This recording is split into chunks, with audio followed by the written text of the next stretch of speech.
आपण या ठिकाणी कॅम्पस कट्टा याच्या थ्रू संशोधनातील विद्यार्थ्यांची दिशा ह्या विषयावरती आपण संवाद साधणार आहोत.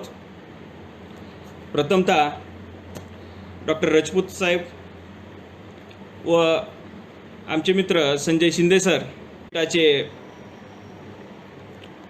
जनसंपर्क अधिकारी यांच्या या कलेक्टिव्ह एफर्ट्समधून हा संवाद सिरीज चालू आहे.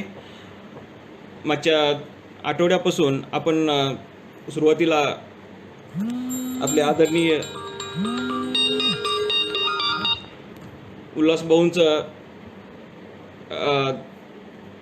लेक्चर ऐकलं. त्यानंतर आपण सुयोग अमृतराव सरांचं ऐकलं. काल आपलं कैलास आंबुरे सरांचं झालं. तर ह्या पूर्ण सिरीजमधून एक लक्षात येतं की हा युवकांसमोरचे असलेले वेगवेगळे प्रॉब्लेम त्यांच्या अँगलनं आपण ह्या संवादामधून ऐकले. आणि तसंच त्यांनी माझ्यावरती हे संशोधन संदर्भातली विद्यार्थ्यांची काय दिशा असेल हा इश्यू त्यांनी माझ्यासमोर ह्या पुढच्या एक तासासाठी डिस्कशनसाठी ठेवलेला आहे. तर हा ॲक्च्युली हा पिरियड आपण बघतो की आपण एकटेच असे नाहीत, पूर्ण देश पूर्ण जग हे लॉकडाऊनमध्ये आहे. कोविड-19 हा इश्यू हा जागतिक लेवलवर पूर्णच साईडनी लोक सपोर होत आहेत. इकॉनॉमी बघितलं, रिसर्च सगळे हंपर आहेत, क्लासेस सगळे पूर्ण बंद आहेत. आणि ह्याच्यामुळं आपण पाहतो की बऱ्याच काही पॉलिसीज चेंज होण्याचे चान्सेस आहेत. राईट. आपण म्हणतो की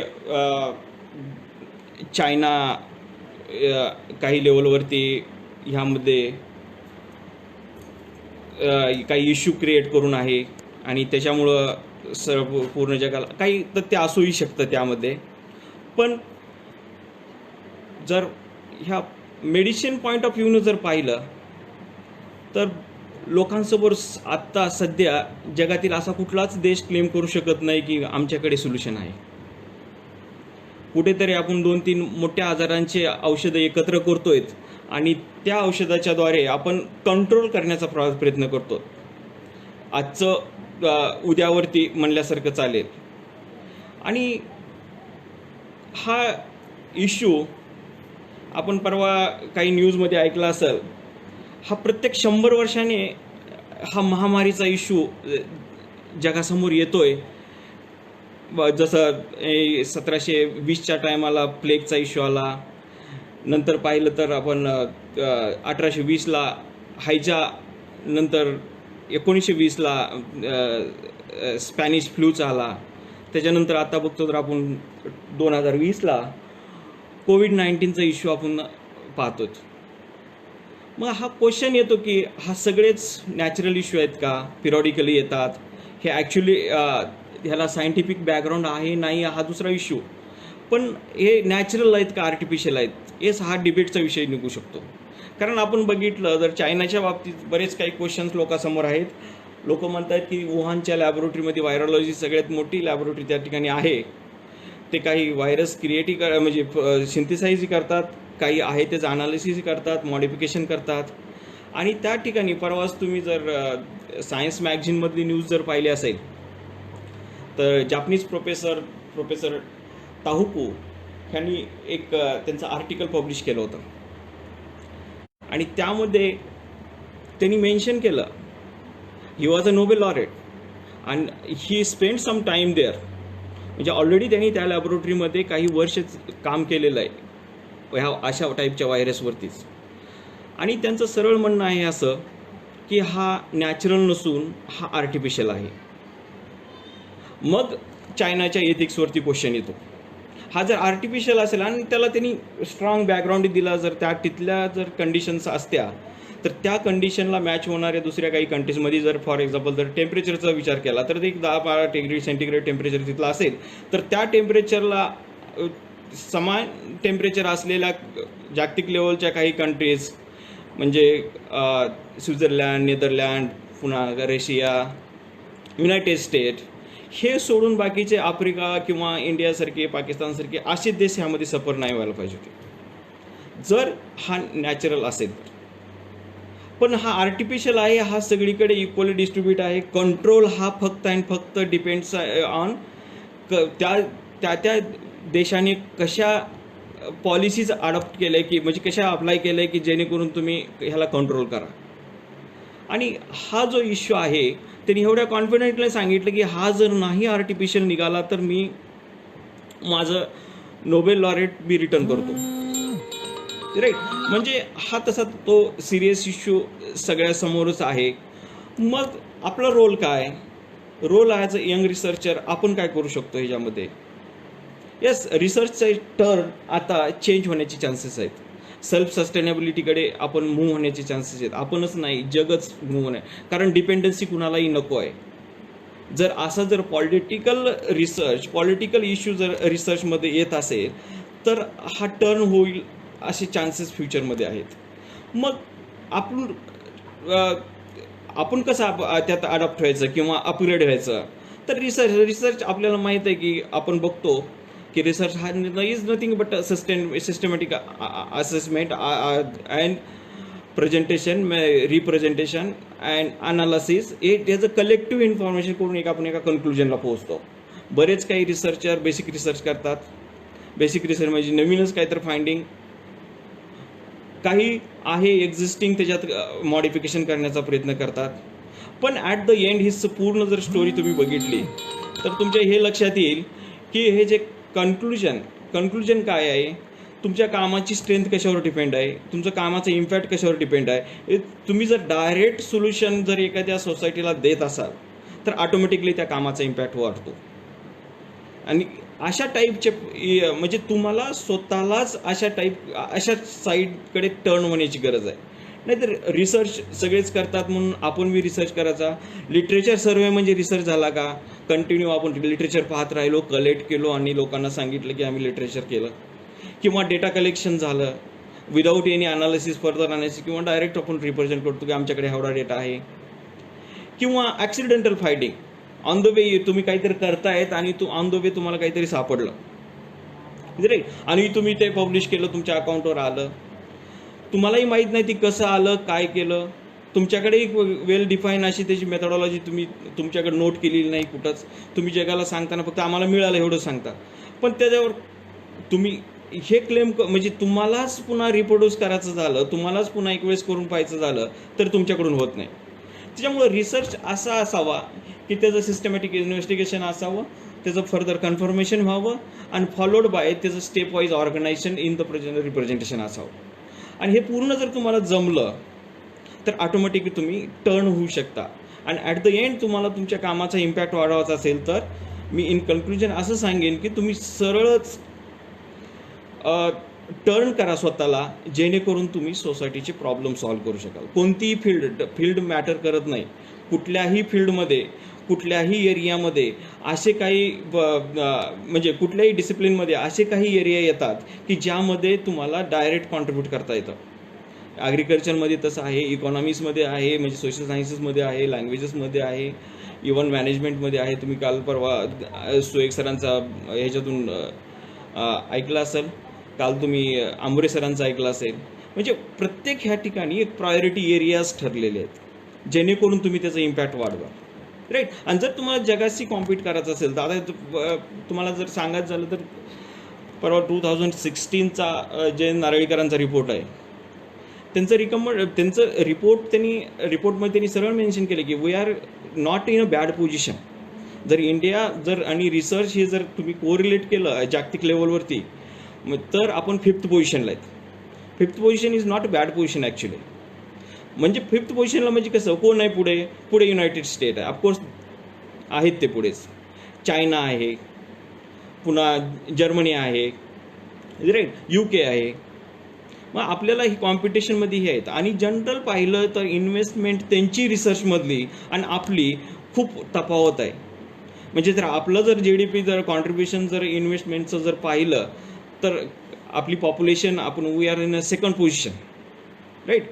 आपण 0.62% आपण इन्व्हेस्टमेंट रिसर्चला आहे. आणि त्याच्या कम्पॅरिटिव्हमध्ये जर चायना बघितलं तर 2.11 आहे. त्याच्या कम्पॅरिटिव्हमध्ये जर US बघितलं तर 2.76% आहे. आणि ह्याच्यामुळं ऑटोमॅटिक इन्फ्रास्ट्रक्चरमध्ये तफावत दिसतेच.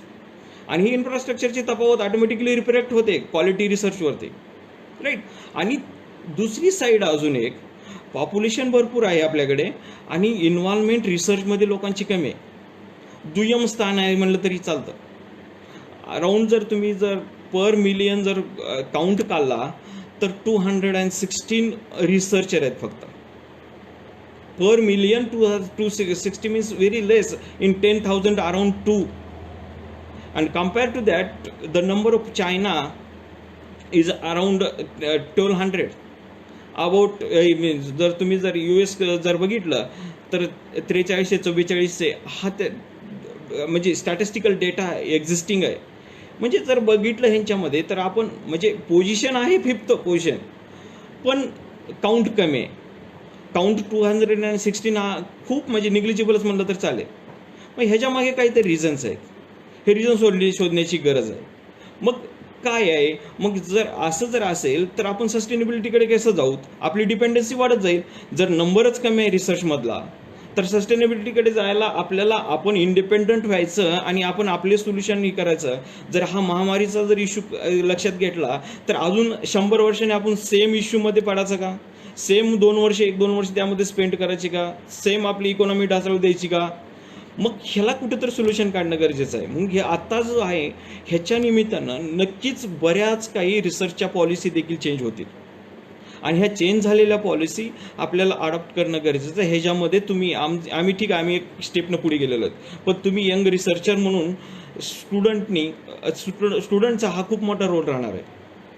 कारण पूर्ण सिस्टम चेंज होणार. आता जर बघितलं, जर तुम्ही टीचिंगमध्ये बघितलं तर टीचिंगचे हा इश्यू आपण बघतोच. टीचिंगमध्ये आपण बघतोय की आता प्रत्येकाला स्कूलमधून डायरेक्शन येतात, आपल्याला विद्यापीठाकडून डायरेक्शन येतात की तुम्ही ई कंटेंट डेव्हलप करा किंवा तुम्ही स्टुडंटशी ई कनेक्ट राहा, राईट. म्हणजे हे जे इश्यूज आहेत हे तुम्हाला अजून प्रामुख्यानं पुढे वरती जास्त दिसत राहतील. मग ह्याच्यातून जर सोल्युशन करायचं असेल तर आपल्याला सेल्फ सस्टेनेबिलिटीकडे जाण्याची गरज आहे. आणि जर ठीक आहे, आणि हे असं आहे, हे फॅक्ट आहे, हे नॅचरल आहे, आर्टिफिशियल आहे, डझंट मॅटर. म्हणजे आपल्याला तो करोनाचा इश्यू हा थोडा साईडला ठेवला तर चालेल. तरी पण जर चायनाकडे जर आपण सिरियसली पाहिलं तर त्यांनी पूर्ण जग पेटवून दिलं आणि आपण निवांत आहेत सध्या, राईट. हा इश्यू आहे. मग आपण इंडिया म्हणून स्टेटस जर बघितलं रिसर्चमधलं तर थोडंसं सिरियस आहे आणि विचार करण्याची गरज आहे. काय झालेलं आहे, आपलं मेजॉरिटी म्हणजे पहिला इश्यू आहे ऑलरेडी स्टुडंट आपले रिसर्चर कमी आहेत. म्हणजे गव्हर्नमेंटचं त्यामध्ये असलेला रोल किंवा पॉलिसीज तेवढा त्याकडे दुर्लक्ष म्हणलं तर चालेल. आणि दुसरी साईड कशी आहे, मग हे इन्व्हेस्टमेंट कमी आहे, इन्फ्रास्ट्रक्चर नाही, पुन्हा त्याला प्रमोशन नाही, अप्रिशिएशन नाही. मग काय स्टुडंट काय विचार करतो, काही आपण फॉरेनला जावं, तिथं रिसर्च करावा आणि तिथं जर कम्फर्टेबल असेल तर तिथंच राहावं. आणि अशा ह्याच्या ह्याने बऱ्याच ठिकाणी म्हणजे बरंच काही आपलं क्रीम बाहेर फॉरेनमध्ये हँग होऊन बसलेलं आहे. क्रीम त्या ठिकाणी त्यांचं कॉन्ट्रीब्युशन तिकडे जातं, त्या देशाला मिळतं की ज्या देशामध्ये ते काम करत आहेत. आणि हा जो इश्यू आहे हा इश्यू सॉल्व्ह करणं गरजेचं आहे. म्हणजे आपल्याला हा क्रीम अट्रॅक्ट करणं गरजेचं आहे. खरंच हा क्रीम आहे का? तुम्ही जर नोबेल लॉरेटचा डेटा जर पाहिला तर तुमच्या लक्षात येईल. म्हणजे अराऊंड आजपर्यंत जर ते 835 इंडिव्हिज्युअल नोबेल लॉरेट्स आहेत वेगवेगळे अराऊंड 21-22 ऑर्गनायझेशनमधून. काहींना डबल मिळालं आहे ते आहेत इश्यू तसे. पण जर पाहिलं इंडियाचा जर डेटा बघितला फक्त 12 आहेत, 12 इंडियन नोबेल लॉरेट आहेत. आणि त्या 12मध्ये 5 नोबेल लॉरेट हे इंडियन सिटीजन आहेत, बरोबर आहे. आणि 7 नोबेल लॉरेट इंडियन आहेत, ते फॉरेन सिटीजन झालेत. म्हणजे ऑटोमॅटिकली काय झाला इश्यू, अराउंड म्हणजे 12पैकी 7 म्हणजे अराउंड 60-65% आपले नोबेल लॉरेट आपण दुसऱ्याच्या अकाउंटवर आहेत, आपले नोबेल लॉरेट दुसऱ्याच्या अकाउंटवर. आणि सायन्सचं जर दुर्दैव तुम्हाला सांगायचं, 1928 1928ला आपल्या CV रमणने रमन इफेक्ट काढला आणि त्याचं नोबेल प्राईज त्यांना 1932ला मिळालं.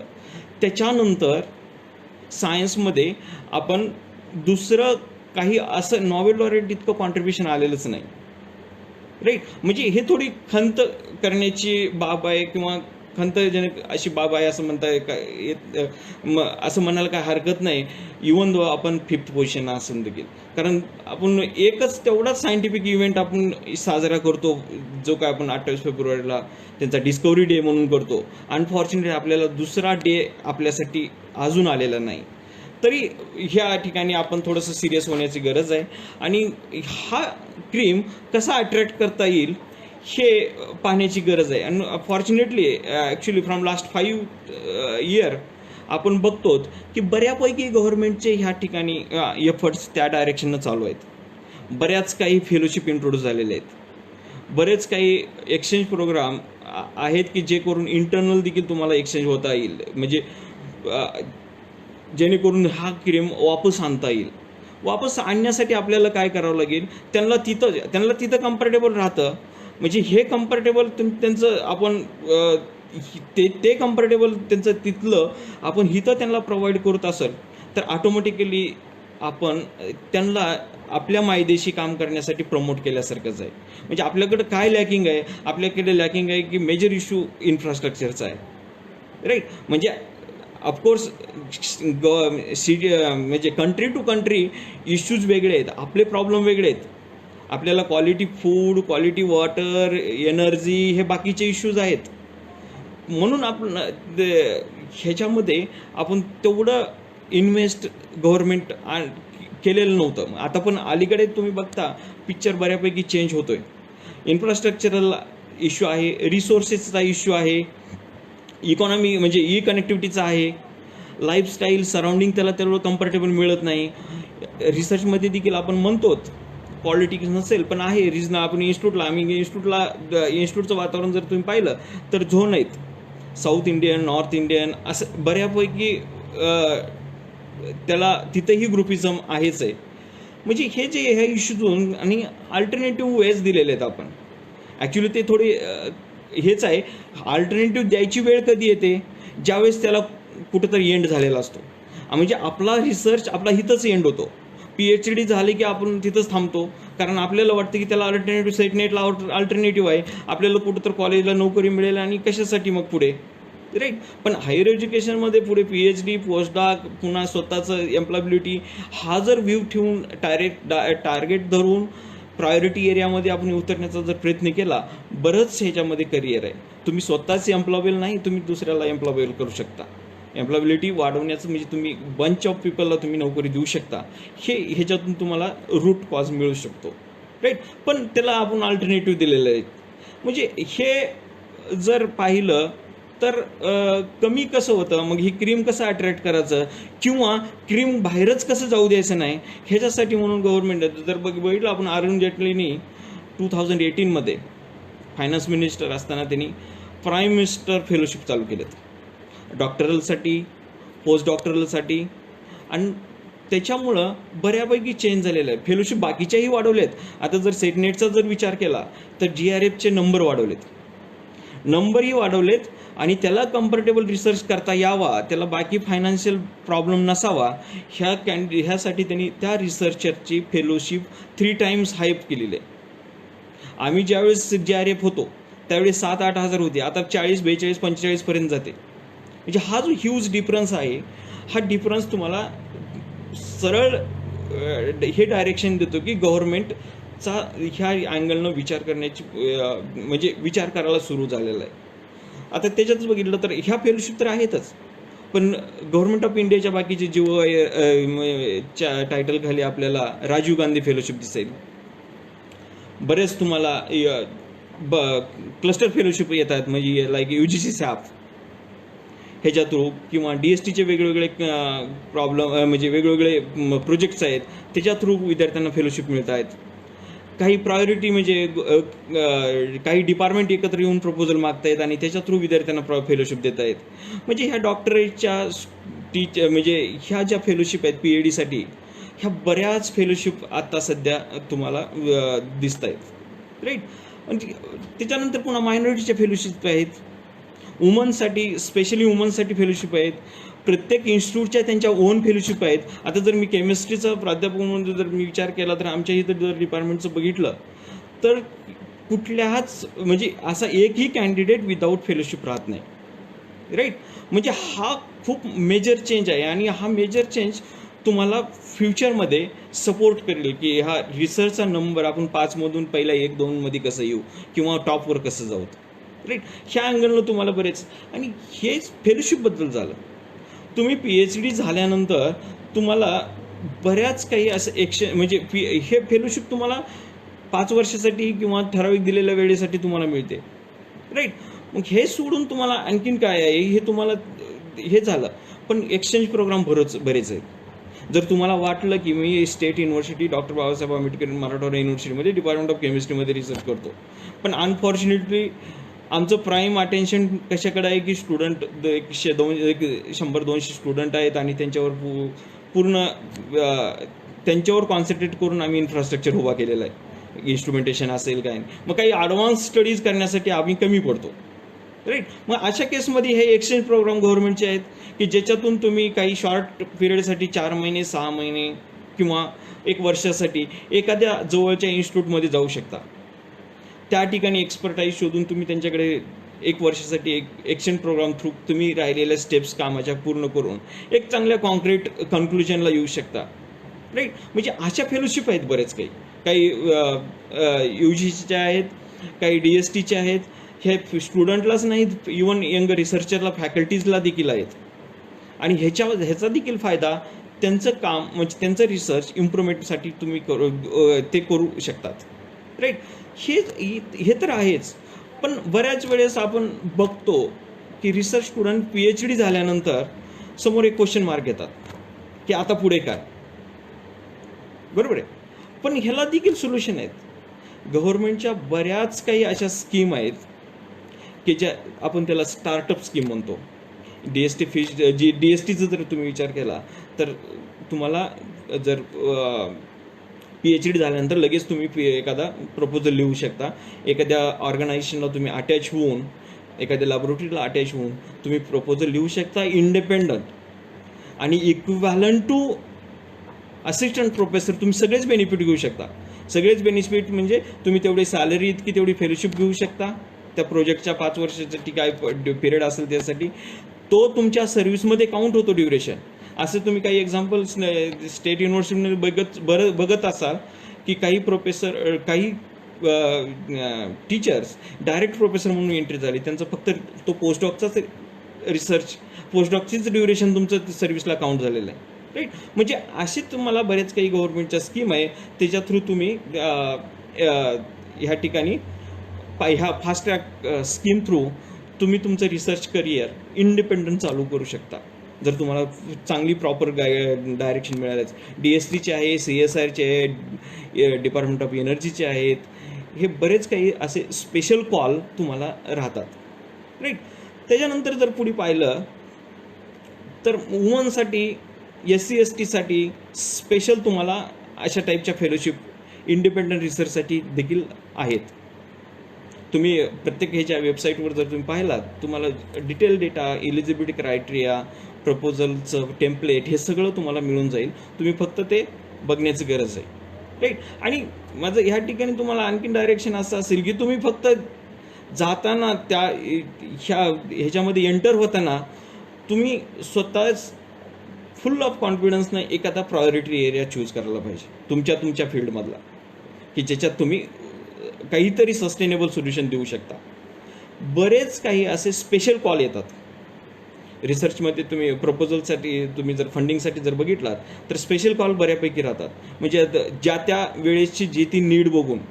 आता फॉर एक्झाम्पल आता बरेच म्हणजे कोरोना इश्यू चालू झाला आणि क्विकली काही कॉल CSRनी काही DSTनी ओपन केले की तुम्ही फास्ट ट्रॅक प्रपोजल द्या, हाय रिस्क हाय रिवॉर्ड प्रपोजल मागून घेतात, त्याच्यामध्ये इव्हॅल्युएशन करतात, तुमचं स्ट्रेंथ आणि तुमचा ते एक्झिस्टिंग इन्फ्रास्ट्रक्चर हे सगळं पूर्ण इव्हॅल्युएट करून तुम्हाला डायरेक्ट तुम्हाला फंडिंग देतात, की जेणेकरून क्यूब त्याच्यामधून काहीतरी एक्सपेक्ट करतात ते.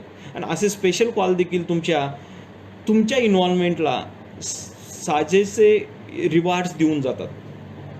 म्हणजे ते तुमच्या ह्याच्यातून असतील, म्हणजे पब्लिकेशन असतील, पेटेंट्स असतील किंवा फायनान्शियल सपोर्ट असेल, तुम्हाला तुमच्या लॅबोरेटरीसाठी मिळणारा इन्फ्रास्ट्रक्चरल रिपोर्ट बॅकग्राऊंड असेल, ह्या सगळ्यामधून तुम्हाला बऱ्यापैकी स्ट्रेंथ वाढवू शकता तुम्ही तुमच्या फ्युचर करिअरसाठी रिसर्चच्या संदर्भातली. हे झालं तुम्हाला एक लर्निंग म्हणलं तर चालेल, लर्निंग फेजमधलं. पण अलीकडे तुम्ही बघता की बऱ्याच काही स्टुडंटला सफिशियंट ट्रेनिंग मिळते. काही स्टुडंटला बेसिक रिसर्चमधली मिळते, काही स्टुडंटला अप्लाइडमधली मिळते, काही स्टुडंट थोडं लिटल बिट टेक्नॉलॉजी बेस तयार होतात. म्हणजे हळूहळू म्हणजे या basic to applied to technological असं जर ट्रेंड बघितला तर टेक्नॉलॉजीमध्ये काम केलेल्या स्टुडंटचे असे हात सळसळ करायला चालू होतात. त्यांना वाटतं की आपणच आपलं इंडिपेंडंट रिसर्च म्हणजे आपणच एखादा स्टार्टअप तयार करावं, आपण एखादा कंपनी टाकावी छोटीशी. ह्या अँगलनं देखील गव्हर्नमेंटनं बऱ्याच स्टेप्स उचललेल्या आहेत. जर पाहिलं तर आता इवन आपलं डॉक्टर बाबासाहेब आंबेडकर मराठवाडा युनिव्हर्सिटीचा जर विचार केला तर आपलं प्राईम अटेन्शन हा टेक्नॉलॉजी प्रोव्हाइड करणं नाहीच आहे. तरी पण गव्हर्नमेंटकडून फंडिंग मिळाल्यामुळं CSR फंडिंग थ्रू आपल्याकडे मोठं इन्क्युबेशन सेंटर तयार झालेलं आहे. इन्क्युबेशन सेंटरमध्ये तुम्हाला हे युनिव्हर्सिटी स्टेट युनिव्हर्सिटी म्हणजे बाकी सगळीकडे चाललेलं आहे. तुम्ही इन्स्टिट्यूटचे इन्क्युबेशन सेंटर बऱ्यापैकी तुम्ही फंक्शनल पाहत असाल. आणि ह्याच्यामुळं तुम्हाला काय होतं, तुमचा कॉन्फिडन्स वाढतो. इनिशियल स्टेजला डिस्करेज होण्याचे चान्सेस बरेच राहतात. तुम्हाला स्टँड होण्यासाठी ह्या incubation centre through, incubation name it self says it's a incubation centre. म्हणजे त्या इन्क्युबेशन सेंटर थ्रू तुम्हाला ऑलरेडी असं एक प्लॅटफॉर्म मिळतो की ज्या ठिकाणी इनिशियली फायनान्शियल सपोर्ट, इनिशियली बाकीचा रिसोर्सेसचा सपोर्ट, आणि त्याच्यातून नॉट ओनली दिस तुम्हाला काही ॲक्टिव्ह ब्रेन देखील सपोर्टला मिळतात in the form of mentors. आणि ह्याच्या थ्रू तुम्ही बऱ्यापैकी स्टँड होऊ शकता आणि बाहेर तुम्ही मार्केटमध्ये एक इंडस्ट्रियलिस्ट बिझनेसमन म्हणून बाहेर येऊ शकता, राईट. त्यात देखील तुम्हाला बऱ्यापैकी रिवॉर्ड्स आहे. तुम्ही ह्या ठिकाणी तुम्ही स्वतः एम्प्लॉयेबल झालेले नाहीत, तुम्ही इंडिपेंडंट एम्प्लॉयेबल तर आहेतच, प्लस तुम्ही काही बंच ऑफ पीपलला तुम्ही एम्प्लॉयबिलिटी देतायत. म्हणजे तुम्ही त्या इन्क्युबेशन थ्रू एक 5-25 जणांची एक टीम तयार करून तुम्ही त्यांना स्टँड करतायत. तुमच्या एक्सपर्टाईजचं त्यांना बेनिफिट देऊन त्यांना स्टँड करतायत आणि ऑटोमॅटिकली त्यांचाही अप्रोच चेंज होतो आणि पुढे ते देखील त्याच अँगलनं जातात, राईट. मग ह्या ठिकाणी हा तुम्हाला नॅशनल स्टेटस झाला.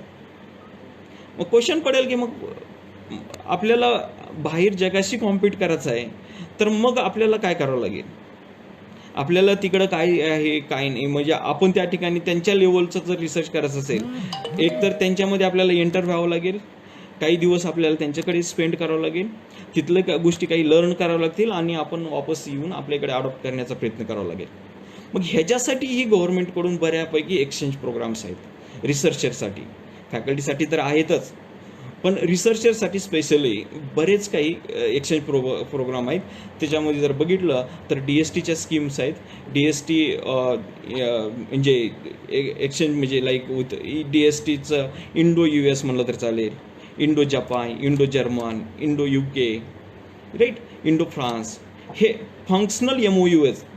आणि त्याच्या थ्रू काही युनिव्हर्सिटी थ्रू काही स्टुडंट आपल्या इंडियाकडून त्या एक्सचेंज प्रोग्राम थ्रू तिकडे जातात, तिकडून काही एक्सचेंज होऊन आपल्याकडे येतात आणि ह्याच्यामधून तुम्ही म्युच्युअल अंडरस्टँडिंग करून आपल्या रिसर्चमध्ये स्ट्रेंथ वाढत जाते, राईट. आणि बऱ्याच स्टुडंटला, आणि जर युनिव्हर्सिटी जर विचार केला तर प्रत्येक युनिव्हर्सिटीला असे इंटरनॅशनल एक्सचेंज सेल्स आहेत की ज्याच्या थ्रू आपल्याकडे बघितलं तर आपण इरास्मस मुंडसची स्कीम, आपण बरेच काही स्टुडंट एक्सचेंजमध्ये जातात. एक शॉर्ट पिरियडसाठी 4 महिने 6 महिने. जसं आपण मग पाहिलं की आपण इंडियामधल्या काही वेल रिप्युटेड इन्स्टिट्यूटमध्ये लाईक आयझर्स किंवा IITs किंवा CSIRच्या युनिटमध्ये जाऊन आपलं रिसर्च करून वापस आपण एक स्टेप कंप्लीट करून आपण वापस आपल्या इन्स्टिट्यूटला जॉईन होतो. तसंच हे फॉरेनच्या इन्स्टिट्यूटला जाऊन तिथून देखील काही आणि असे ह्याच्यामध्ये बऱ्याच स्टुडंटला देखील लिफ्ट मिळालेली आपण बघतो. एखाद्या वेळेस त्यानं जाऊन जर चांगलं रिप्युटेशन तयार केलं तर बऱ्यापैकी तो स्टुडंट्स तिथं स्टँड होतो आणि तो फ्युचरमध्ये तो त्या लॅबमध्ये हायर स्टडीजसाठी तो जाऊ शकतो. म्हणजे ह्या देखील तुम्हाला चांगल्या ओपनिंग्ज आहेत. ह्या सोडून काही कॉम्पिटिटिव्ह फेलोशिप्स देखील आहेत.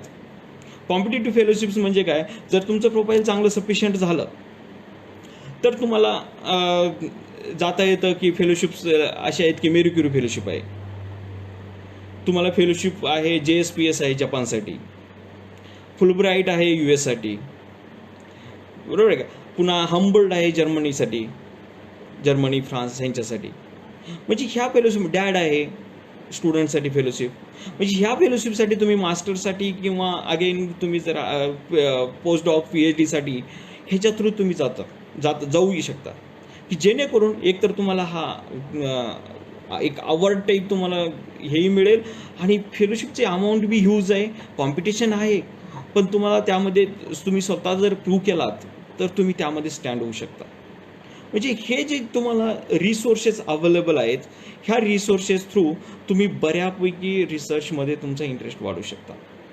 आणि जे हे रिसोर्सेस तुम्हाला काय, हे रिसोर्सेस जर ह्याच्यासाठी जर तुम्ही विचारात घेतलात, रिसर्च प्रमोशनसाठी जर नॅशनल लेवल जर विचार केला तर ऑटोमॅटिकली हे जे रिसोर्सेस आहेत नंबर ऑफ स्टुडंट एंगेज करण्यामध्ये वाढतात.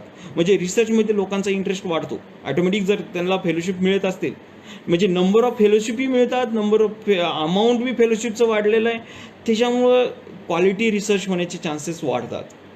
ही एक नवीन दिशा जर हा पूर्ण जर तुम्ही, मी काय असं वेगळं काय तुम्हाला डायरेक्शन दिलं नाहीत, मी I am providing the information we have की ज्या ठिकाणी आता जर मी डिपार्टमेंटचं एक्झाम्पल सांगून तुम्हाला सांगितलं की बाबा आमच्याकडे फेलोशिप भरपूर आहेत, इतक्या आहेत की आमच्या स्टुडंटला कुठलाच एकही स्टुडंट आमचा असा विदाऊट फेलोशिप राहत नाही.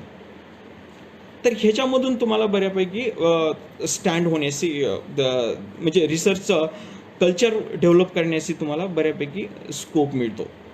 हे ज्याला जनरल तुम्हाला मी ह्याच्याबद्दल सिनॅरिओ सांगितलं की this is about the research structure की जे आपल्याकडे आहे त्याचं. तर मग ह्याच्यामध्ये जर मग रिसर्चर म्हणून पुढे जर स्टँड व्हायचं असेल तर तुम्हाला काय चॅलेंजेस आहेत. चॅलेंजेस असे आहेत की तुम्ही रुटीन तुमचा रिसर्च बदलावा लागेल. तुम्ही प्रायोरिटी एरियामध्ये एंटर व्हायला पाहिजे. प्रायोरिटी एरियामध्ये एंटर व्हायचं म्हणजे काय, तुम्ही कुणीच म्हणजे आपण जनरली कसं होतं की आपण जे PhD केले तोच एरिया आपण रिटायर होईपर्यंत तोच घेऊन राहतो. म्हणजे त्याच्यामध्येच आपण म्हणजे आपल्या गाईडचाच एरिया आपण पुढे कंटिन्यू ठेवण्याचा प्रयत्न करतो म्हणजे आपल्याला नाईलाजाने ठेवावा लागतो असंही म्हणलं तर चालेल काही लेवलमध्ये. पण असं काहीच नाही, ते आपण ठरवलेली बाउंड्री आहे. आपण ही बाउंड्री ब्रेक करणं गरजेचं आहे. जर तुम्हाला जर वाटलं की आपल्या एरियामध्ये आपण सिग्निफिकंट कॉन्ट्रीब्युशन देऊ शकत नाही, मग लिटल बिट तुम्ही ते बाउंड्रीज ब्रेक करण्याची गरज आहे. आणि ज्यावेळेस तुम्ही त्याच्या बाहेर येता तर त्यामध्ये ऑटोमॅटिक तुम्ही एखाद्या चांगल्या वेल सॅटिस्फाईड एरियामध्ये जेणेकरून त्याचं आपण सॅटिस्फॅक्शन कुठून येतं, ज्यावेळेस आपण डायरेक्ट एखादं सोल्युशन सोसायटीला देतो, राईट. तर ऑटोमॅटिक त्या ठिकाणी तुम्ही त्या अँगलनं तुमचा एरिया त्या अँगलनं प्रपोज केला जातो, राईट. म्हणून तुम्हाला तुमच्यासाठी एक चॅलेंज आहे की तुम्ही बाउंड्रीज ब्रेक करा, थोडं मल्टीफंक्शनल व्हा. जर मीच या ठिकाणी जर थोडंफार जर मी ह्या लाईफ सायन्सेसचा बेस असता तर मीच हे लॉकडाऊन म्हणून एक म्हणजे ह्याच्यात राहिलो असतो, म्हणजे अति आवश्यक सेवेमध्ये आपण कामात राहिलो असतो म्हणलं तर चालेल. कारण मी लिमिटेड केलं. मी केमिस्ट्री रिलेटेड मी मटेरियल सायन्समध्ये काम करतो, मी मटेरियल सायन्समध्येच राहायचं. जर थोडंसं जर बाउंड्रीज ब्रेक केल्या असत्या वेळेत तर ऑटोमॅटिक आपण थोडंसं स्वतःला ब्रॉड केलं असतं तर ऑटोमॅटिक आपण सगळ्याच ह्याच्यामध्ये डेव्हलप झालं असतो, राईट. तर हे डेव्हलप होण्याचा स्कोप तुम्हाला आहे आम्ही एक स्टेप पुढे गेलेलो आहेत, तुम्हाला आणखीन पुढे स्टँड व्हायचं आहे तर तुम्ही मल्टी फंक्शनल राहणं गरजेचं आहे, असं म्हणलं तर काय हरकत नाही. हे तुमच्या पुढे एक चॅलेंज असलं तर असं म्हणायला काही हरकत नाही असं मला वाटतं. आणखीन तुम्ही लिमिटेशन स्वतःला कुठं करता की तुम्ही स्वतःला लिमिटेड करून घेता की तुम्हाला कॉम्पिटिशन हे तुमच्या शेजाऱ्या पाजाऱ्याशीच आहे. तसं नसून तुम्हाला ग्लोबल कॉम्पिटिशन करायचं आहे. जर आपल्याला इंडिया म्हणून जर स्टँड व्हायचं असेल ग्लोबली तर आपल्याला वरचे 4 देशाबरोबर आपल्याला विचार करण्याची गरज आहे किंवा ते कसे आहेत, ते कोणत्या एरियामध्ये पुढे आहेत, कोणते म्हणजे त्यांच्या प्रायोरिटीज काय आहेत, आपल्या प्रायोरिटी काय आहेत, मग आपल्या प्रायोरिटीला आपण सोल्युशन कसं द्यायचं. मग हे जे इश्यू आहेत हे तुम्ही ऑटोमॅटिक तुमच्या इंटरेस्टनुसार तुमचे टर्न होतात.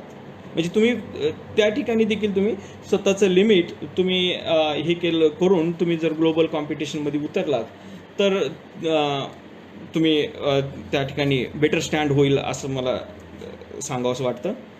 पुन्हा पुढे जाऊन जर सस्टेनेबिलिटीचा जर सस्टेनेबिलिटी हा खूप सिरियस इश्यू आहे. आपण बऱ्याच वेळेस डिपेंडंट रिसर्च करतो, म्हणजे आपण काहीतरी थोडं करायचं आणि ते सॅम्पल कुठं तर दुसरीकडे पाठवायचं आणि दुसरीकडून त्याचं अनालिसिस करून घ्यायचं आणि आपण ते पब्लिश करायचं ना. ते वर्क ना त्यांच्या नावावरती राहतं ना ते आपल्या नावावरती राहतं. त्याच्यामुळं मी ह्या ठिकाणी असंही रिकमेंड करू इच्छितो की तुम्ही सस्टेनेबल रिसर्च करा, की तुम्ही एक बार स्टार्ट केलं तुम्ही एंडपर्यंत ती तुम्ही स्वतः डेव्हलप केलेली मेथड असावी, जेणेकरून तुम्ही त्याला स्टार्ट टू एंडपर्यंत तुम्ही स्वतः त्याला हँडलिंग असावी. हे म्हणजे इनडायरेक्टली मला हे सांगायचं की डिपेंडन्सी कमी. आता गव्हर्नमेंटची देखील पॉलिसी तशीच राहील. आता बरेच वेळेस आता जर पाहिलं तर काही आपण इंटरमिडिएट स्पेसिस आपण एखाद्या ड्रग्ससाठी आपण बाहेरून घेतलेले राहतात. आता हे सगळं पूर्ण बंद करून आपल्याच फार्मा सेक्टरमध्ये आता ह्याचं सिंथेसिस चालू होईल. म्हणजे ही एक स्टेप असेल त्याची. तशा टाईपचे रिसर्च पुढे यावे असं अपेक्षित आहे. तर आणि हा सिरियस इश्यू आहे की हा पुढे जाऊन ॲटोमॅटिक जर आपण पाहिलं सिरियसली तर ह्या लॉकडाऊननंतर बऱ्याच काही ह्या कोविड-19मुळं पॉलिसीज रिसर्चच्या चेंज होतील. त्याचाच भाग म्हणून मी तुम्हाला हे चॅलेंजेस रिप्रेझेंट केलेत, काही रिप्रेझेंटेटिव्ह, राईट. मग स्कोप कुठं आहे? जर स्कोपचा जर विचार केला तर चेंज होण्याला आपल्याला बेसिक म्हणजे आणखीन जर थोडंसं जर सिरियस विचार केला ह्या बाबतीत तर रूट कॉज तुम्हाला ह्या ठिकाणी सापडेल की आपलं बेसिक एज्युकेशन सिस्टीम थोडीशी चेंज होणं गरजेचं आहे.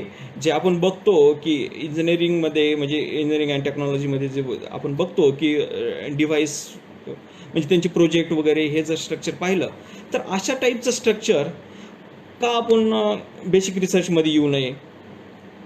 आपण सेंट्रल युनिव्हर्सिटीला आपण आपल्यापेक्षा बेटर समजतो आहे, त्यांचं स्टेटस थोडंसं ह्या अँगलनं थोडंसं बेटर आहे. पण त्याच्यापेक्षा जर वरी जाऊन तुम्ही पाहिलं आणखीन सिरियसली तर आता प्रायव्हेट युनिव्हर्सिटीचे एक्झाम्पल्स घ्या, त्यांचं एज्युकेशन पॉलिसी त्याच्यापेक्षा बेटर आहेत. म्हणजे आपल्याकडे हा चेंज होणं गरजेचं आहे. जर आपल्याला जर ह्या शेवटच्या यूथपर्यंत खेड्यापाड्यातल्या यूथपर्यंत जर पोचायचं असेल तर ह्या एज्युकेशन सिस्टममध्ये चेंज होण्याची गरज आहे की जे प्रायव्हेट युनिव्हर्सिटीमध्ये आहे किंवा इन्स्टिट्यूट्समध्ये आहे किंवा नवीन येणारे इन्स्टिट्यूट आयझरसारखे या ठिकाणी जी एज्युकेशन सिस्टम आहे म्हणजे practical base education I want to say here की ते चेंजेस इकडे होण्याची गरज आहे. आणि त्याच्यामुळं आणि फॅक्ट आहे ते. आता मला वाटतं की मी माझंच एक्झाम्पल तुम्हाला सांगतो. मी ज्यावेळेस एक्सपेरिमेंट मी MSc ला असताना केला होता तो सेम एक्सपेरिमेंट मी अजून माझ्या स्टुडंटकडून करून घेतो. म्हणजे नवीन एक्सपेरिमेंट डिझाईन करणं आणि त्याचं डेमॉन्स्ट्रेशन होणं ह्याच्यापेक्षा आपण काय करतो रिप्रोड्यूस करतो एक्सपेरिमेंट. रिप्रोड्युसिबिलिटी एक्सपेक्ट नाही ना, तुम्हाला कुठं तर तुमचं डोकं लावणं आणि त्याच्यातून तुम्ही काहीतरी नवीन नोवेल ऑलवेज स्टुडंटसाठी रिप्रेझेंट करणं हे कुठंतरी आमचं म्हणजे टार्गेट असायला पाहिजे. ह्या साईडनी तुम्हाला थोडंसं स्कोप वाढवायला पाहिजे. त्याच्यासाठी तुम्हाला एज्युकेशन सिस्टम चेंज करणं गरजेचं आहे. आणि तर हे ज्यावेळेस होतं तर ॲटोमॅटिक तुम्हाला तुमचे एक्सपेक्टेशन तुमच्याकडून आम्ही करायला काय हरकत नाही. एज्युकेशन सिस्टम जर चेंज झाली तर ऑटोमॅटिक त्या ह्यानं आमची एक्सपेक्टेशन देखील वाढवायला काय हरकत नाही. पण हे सगळं करताना तुम्हाला तुमच्याकडून काय एक्सपेक्ट आहे रिसर्चर म्हणून? रिसर्चर म्हणून हे एक्सपेक्ट आहे की तुम्ही स्वतः इंटरेस्ट क्रिएट करावा. तुम्ही स्वतःलाच विचारावं की आपण कुठे आहेत कॉम्पिटिशनमध्ये. तुम्ही स्वतःशीच कॉम्पिटिशन करून बाहेर पडावं, जेणेकरून तुम्हाला नवीन प्रोमोशनल रिसर्चमध्ये एंटर करता येईल. कारण इंटरेस्ट तुम्ही बिल्डअप केल्याशिवाय, जर एन्जॉय करायचं असेल, रिसर्च एन्जॉय करायचं असेल, तर कोणाच्या सांगण्याहून करण्यापेक्षा तुम्ही इंटरेस्ट डेव्हलप करून करा. ऑलवेज तुम्ही गाईडच्या इशाऱ्याकडे तुम्ही जर वाट पाहत बसाल तर तुम्ही तेवढा प्रोग्रेस करणार नाही. कारण बऱ्याच वेळेस तुम्हाला मग ते डिपेंडन्सी होते.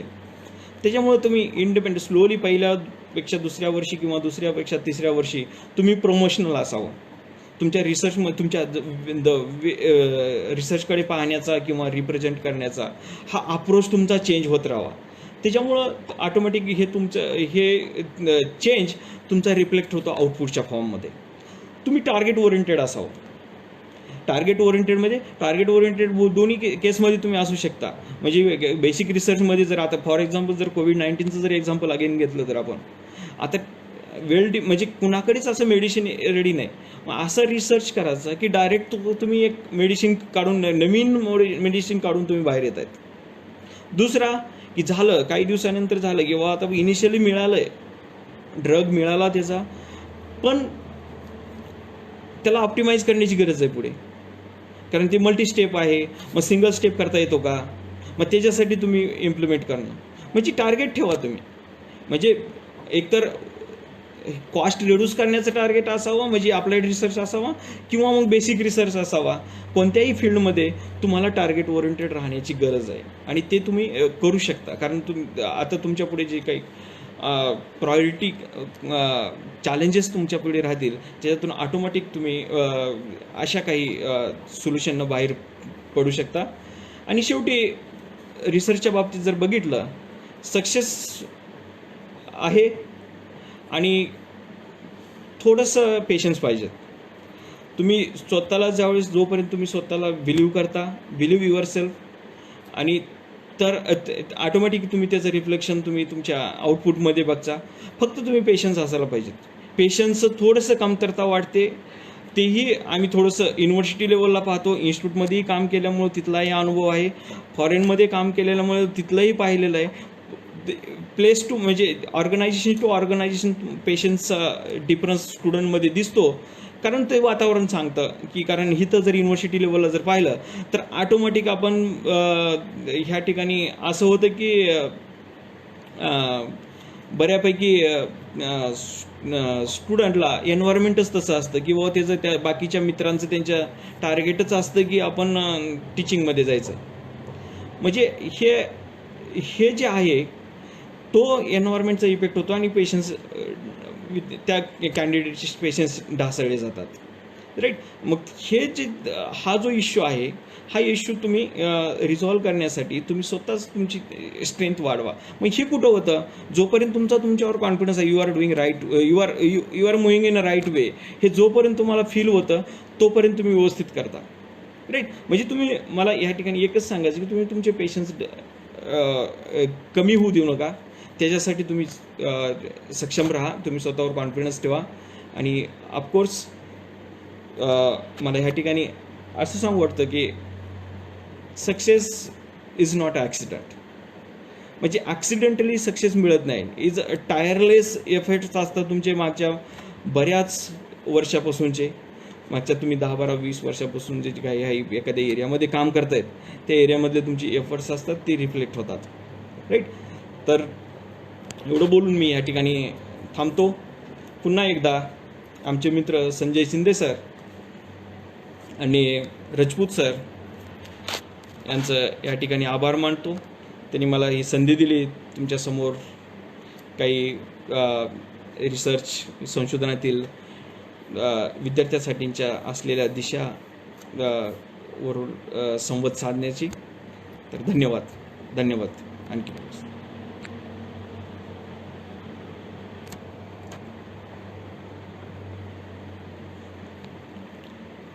रजपूत सर.